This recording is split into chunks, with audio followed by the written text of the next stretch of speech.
آپ نے ایاس کا نام سنا ہے؟ یہ معتمد خاص تھا محمود غزنوی کا.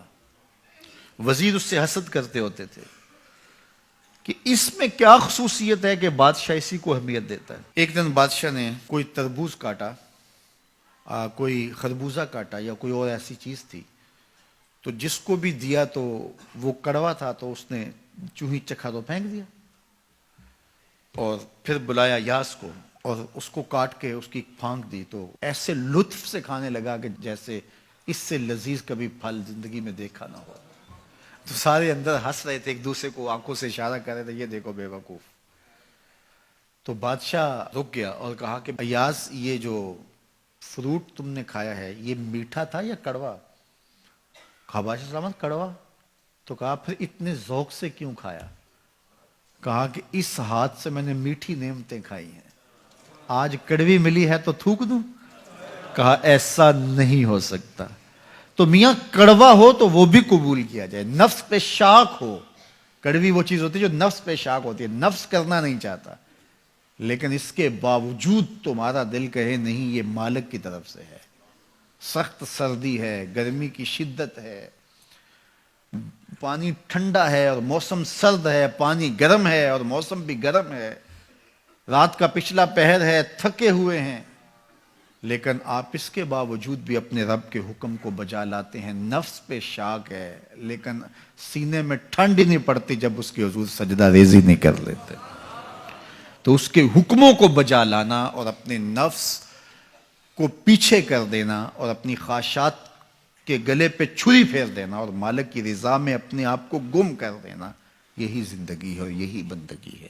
تو اس لیے مجھے اور آپ کو اس بات پہ غور اور تدبر کرنا چاہیے کہ ہم اس مختصر زندگی کو اللہ کے احکام کی مطابقت میں گزارنے کا عزم کریں. وہ بات چھوٹی سے چھوٹی ہو یا وہ بات بڑی سے بڑی ہو، وہ احکام ہماری زندگی کے اندر نافذ العمل ہو. میں پھر وہ بات کہوں گا جو بار بار کہتا ہوں کہ میرے بزرگ ہم سے کہا کرتے تھے، یہ نہ ہو کہ لوگ تمہیں پوچھیں تم کون ہوتے ہو اور تمہیں بتانا پڑے کہ ہم مسلمان ہوتے ہیں. فرمایا کرتے تھے صاحب، نہ کسی کو پوچھنا پڑے نہ تمہیں بتانا پڑے، تمہاری وضاحت، تمہارا طرز زندگی، تمہارا انداز معاشرت ایسا خوبصورت ہو، تم دور سے آ رہے ہو، لوگ پہچان کے کہیں وہ دیکھو محمد عربی کا غلام آ رہا. تم شکل سے پہچانے جاؤ، تم کردار سے پہچانے جاؤ، تم وعدے سے پہچانے جاؤ. کتاب کا نام ہے بشر القیب فی لقاء الحبیب. حضور علیہ الصلوۃ والسلام کی ملاقات کے حوالے سے یہ کتاب امام سیوطی علیہ رحمہ کی مصنفہ ہے.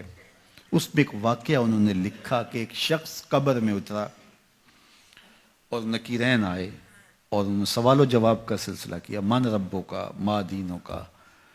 اچھا، اس کی داڑھی میں چند بال سفید تھے جن کو وہ مہندی لگایا کرتا تھا. تو جب منکر نے کہا کہ من ربوں کا، تو نکیر نے اس کا ہاتھ پکڑ کے پیچھے کھینچتے ہوئے کہا اس سے سوال پوچھ رہا ہے، تو دیکھ نہیں رہا اس کی داڑھی میں اسلام کا نور چمک رہا ہے؟ اس کی داڑھی میں اسلام کا اجالا تمہیں دکھائی نہیں دے رہا؟ تو تمہاری وضاحت ایسی ہو کہ فرشتے بھی دیکھیں کہ یہ حضور کا غلام آ رہا ہے، یہ حضور کا نوکر آ رہا ہے. نور آنکھوں میں تو چہروں پہ اجالے ہوں گے، مصطفیٰ والوں کے انداز